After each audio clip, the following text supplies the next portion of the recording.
So, ayan. Kamusta po tayong lahat? Po, pang-walong ano natin. Pang 8 day na natin. So, ilang araw na lang. 22 days na lang, ano? So, pang 8 days natin ngayon sa ating ginagawang 30 days video challenge. Actually, nakakatamad na siyang gawin. Kaya lang, siyempre gusto nating matapos talaga yung 30 days natin. Kaya, push lang ng push hanggang matapos. So, ayun nga, kanina hindi na ako nag-overtime sa office kasi umulan. Yun. Umulan kanina dito. Kaya, naisip ko na umuwi na lang at dinala ko na lang ng ibang work sa bahay. Dito sa bahay. At dito, gumawa ako mga 2 oras lang na extra hour. At ayun, medyo may nagawa naman. Kaunting gawa.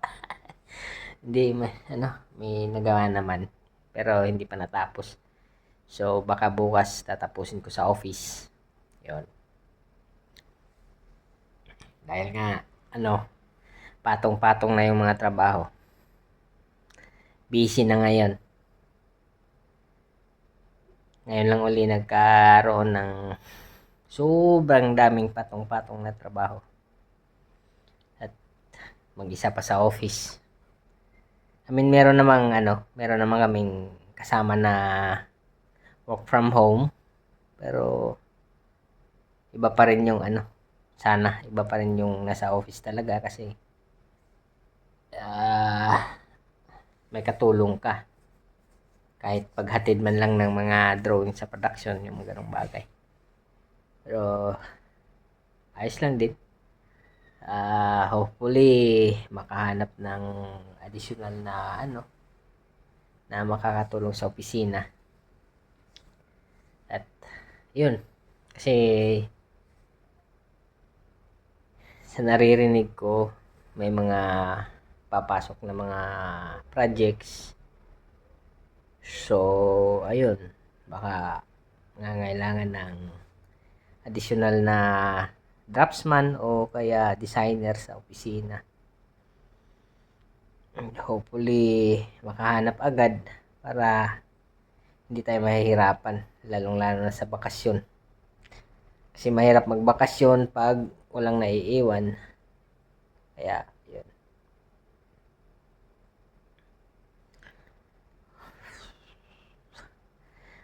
Balik tayo sa pinag-uusapan natin dito sa 30 days challenge. Yun nga pala. Nakakatamad din nga pala pag laging yung mafe-feel mo talaga yung pagod din sa ginagawa na ganito, yung pagre-record. Pero sa tingin ko, kung porsigido ka din naman na kailangan o may gusto kang maabot talaga o gusto mo talagang matapos yung ginagawa mo, kailangan mong magsisipag. Yun lang ang doon. Yung mo lang yung mindset mo na kailangan mo siya gawin talaga dahil nga sa may gusto kang maabot o may gusto kang matapos. So, yun.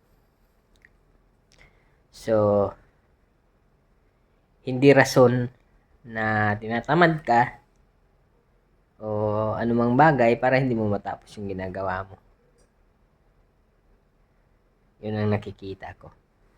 So, hopefully this one magkapagbigay sa atin ng lesson na ayun nga, matapos natin yung 30 days challenge natin kahit paano. And hopefully hindi natin ma-delay na walang kahit isang araw hindi tayo absent. Wala tayong absent na sa ating 30 days challenge, no? Yun ang pinakamagandang gawin natin siguro para talagang makita natin yung yung limit natin at makita natin yung improvement na gusto nating makita. Ayan. At isa pa, kailangan ko ding i-post to kasi nga gusto ko din ma-improve yung yung yung pagdi-deliver ko, yung pagsasalita ko. Lalong-lalo na dun sa isang YouTube channel ko na ginagawa. Kasi more on educational yun siya. Kailangan talaga siyang yung magaling o marunong ka talagang mag-explain dahil nga ang ginagawa ko doon is tinatry kong ma-share yung knowledge na alam ko sa pagdi-design ng furniture, sa process ng paggawa ng furniture, sa manufacturing, yung ganung bagay doon sa channel na yon. So, yun nga lang, mahirap din minsan pag pag yung nagsasalita ka lang tapos walang conversation o connection talaga sa audiences. So, mahirap mag-explain din. Sana, hopefully, magkaroon siya ng maraming viewers, madaming followers o subscribers na hindi lang yung hindi lang naman kasi ang gusto ko doon ay yung magkaroon ng maraming subscribers. Ang gusto ko naman doon is maraming matulungan, lalong-lalo na sa mga baguhan sa sa industry ng furniture design. Kasi nga alam naman natin hindi naman lahat kayang makapag-graduate o afford yung makapagtapos ng architecture o kaya civil engineer. Kaya yung ibang mga bata na katulad ko dati is dahil sa kagustuhan namin na mapunta sa field na to, mapunta sa field ng closest sa field na closest sa field na pinakamalapit sa architecture o sa civil engineer is yung drafting na drafting course. So, yun. Kaya yun sila, mas madami kasing mga mga graduates din ng drafting courses na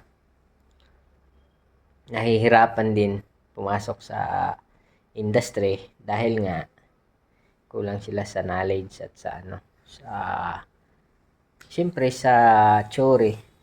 Iba talaga yung theory ng mga architects at ng civil engineers. So, ang mangyayari pag mga drafting, talagang ang magiging trabaho mo ay draftsman lang talaga.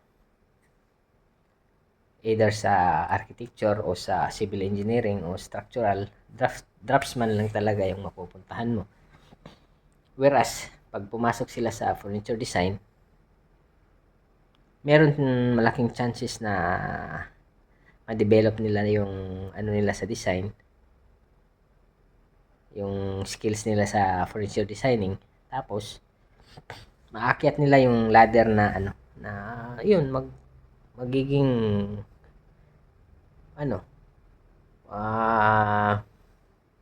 hindi man batikang at least magiging sila halimbawa magiging kilalang furniture designer o mga bagay na yun.